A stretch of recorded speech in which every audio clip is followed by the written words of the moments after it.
Recently, my wife Leanne and I, we took a trip down to Chattanooga, Tennessee to visit with our daughter who attends the University of Tennessee, Chattanooga. Once we got off the ground, we wanted to get up to an altitude of 9,500 feet. This altitude accomplished two things. One is it allowed us to get above the Class Charlie shelf at BNA Nashville. We didn't want to interfere with their operations. And then it also allowed us to get to a tailwind, a really good tailwind to kind of push the plane along. Once we reached our altitude of 9,500 feet, I started feeling a little anxious and couldn't hardly breathe. I immediately recognized that what I was experiencing was hypoxia.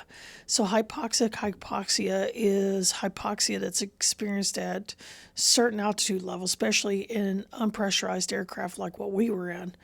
Now, just for reference, there's three other hypoxias. There is hypemic hypoxia, which is usually experienced with carbon monoxide poisoning. And then there is stagnant hypoxia, which is usually experienced when blood starts to pool inside the body. And then there's hypoxic hypoxia, which is experienced when you consume alcohol or drugs before or during a flight. But in this case, I was experiencing hypoxic hypoxia. And when I started to experience it, I knew what it was. I immediately lowered the plane down to a lower altitude. And you can kind of see in the upcoming video, I was starting to get my breath back. I was still struggling just a little bit, but I was feeling a lot better. So nonetheless, here's the video. I'll let you see it for yourself. 38 minutes, we'll be there. She's headed to the airport now.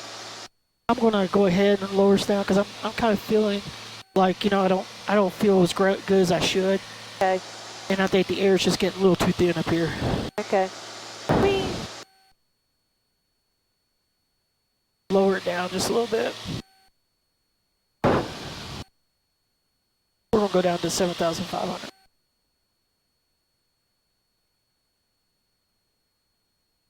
Arthur 57 Bravo Charlie, FedEx Memphis Center, wind 32.9, good day.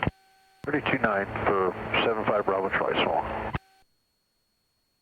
Departure Southwest 621, 2000, climbing via the flame forward, except maintain 7,000. Good morning. Good morning, Southwest 621, Nashville departure, radar contact, continue your climb, maintain 9,000. 9,000 Southwest 621. Northeastern 605, descend and maintain 4,000, fly heading of 260. 4,000, 260 north. Yeah, I'm starting to feel better.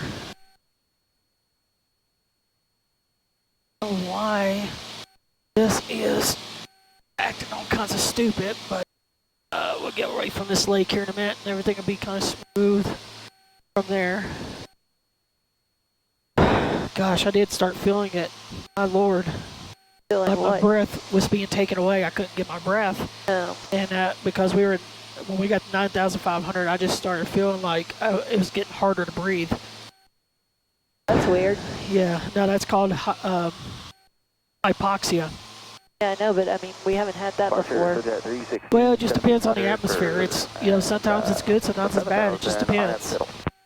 But the good news is I recognized it because I could pass out from something like that. Maintain 7,000. Anybody could pass out, not just me. You could pass out. And so I started feeling it, and I'm like, whoa, that's not good. Bravo Mike, what altitude are you going to level off at? We were going to level off at 7,500. We were starting to feel a little hypoxia up here. Okay, we're 941 Bravo Mike. Roger, just advise where you level off. Oh, yeah, I advise when we level off at 7,500. Everything back to normal now, 1 Bravo Mike? Yes, ma'am, it is. We're good. Okay, excellent. Nashville altimeter is 3006. 3006, 941 Bravo Mike. Still jet